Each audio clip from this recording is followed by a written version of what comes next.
Only the skeleton remains, exposed to the wind, and its white, dry appearance is strangely open-hearted. The weight of the quintessential ethics and depth of recognition that it once contained has long since been dredged up by the waves or thrown away by itself. The majestic temple has collapsed, and meaningful fragments have been picked up from the rubble. People point to it and talk about its former glory, but its interior is hollow. Mocking themselves for their emptiness, the words remained. Beautiful words, labels of profound concepts. It is a museum exhibit, a dead butterfly that cannot be touched and can only be admired. It is washed by the waves, burnt by the sun, and destined to decay, yet its corpse is strangely majestic. It is as if it has realized everything, forgiven everything, and laughed at everything. On that hard reef, the stalemate of the era of the reef on which he ran aground, the mediocre reality, and the resignation to change, he is now free to point in any direction. Relief that a burden has been lifted. The lightness of the reopening of the person who has fled from responsibility. When intelligence abandons its essence, it acquires the freedom of irresponsibility. This freedom, however, is that of a castaway deprived of the power to paddle to the next shore. This skeletonized virtue of knowledge is an ironic monument created by the reef of modernity. Unable to bear the hardness of the truth, it has become bone itself, covering its cruelty with an unaffected smile. Forgetting the warmth that should have been there in the past, we indulge in empty wordplay. The answer is still in the wind. Quietly and somewhat arrogantly, he looks to the sky. The shoes of reason have ceased to sound, and we are on the shore of thought.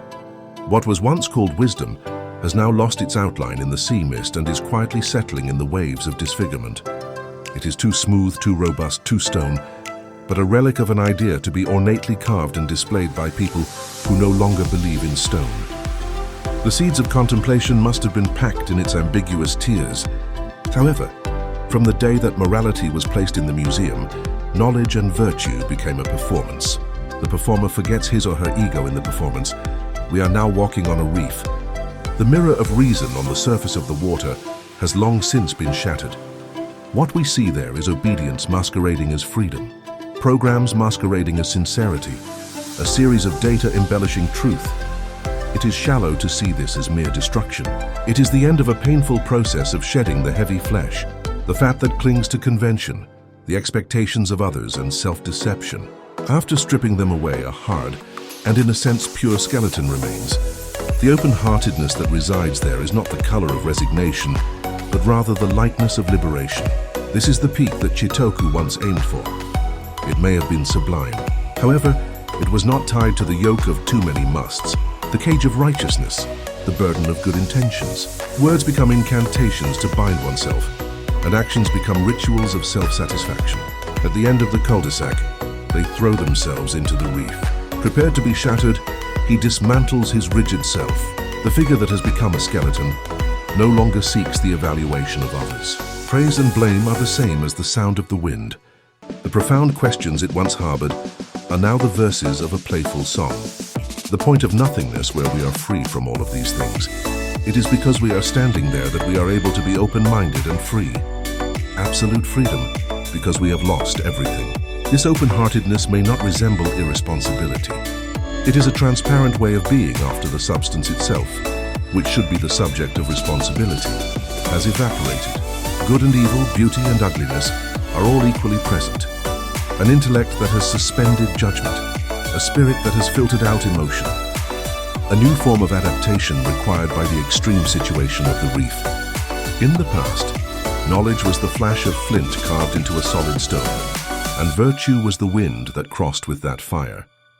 But now the words of knowledge that we place on our tongues are like rusty anchors at the bottom of the sea, having forgotten even their own weight. True knowledge is silence stripped of its linguistic skin, and true virtue is a choice that does not desire to be seen.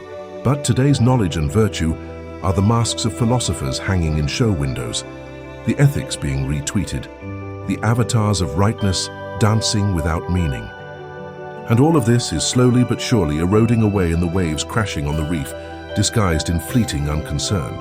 The forms that have borne the burden of time are clothed with the honor of being called a skeleton, and they smile with an open-hearted smile.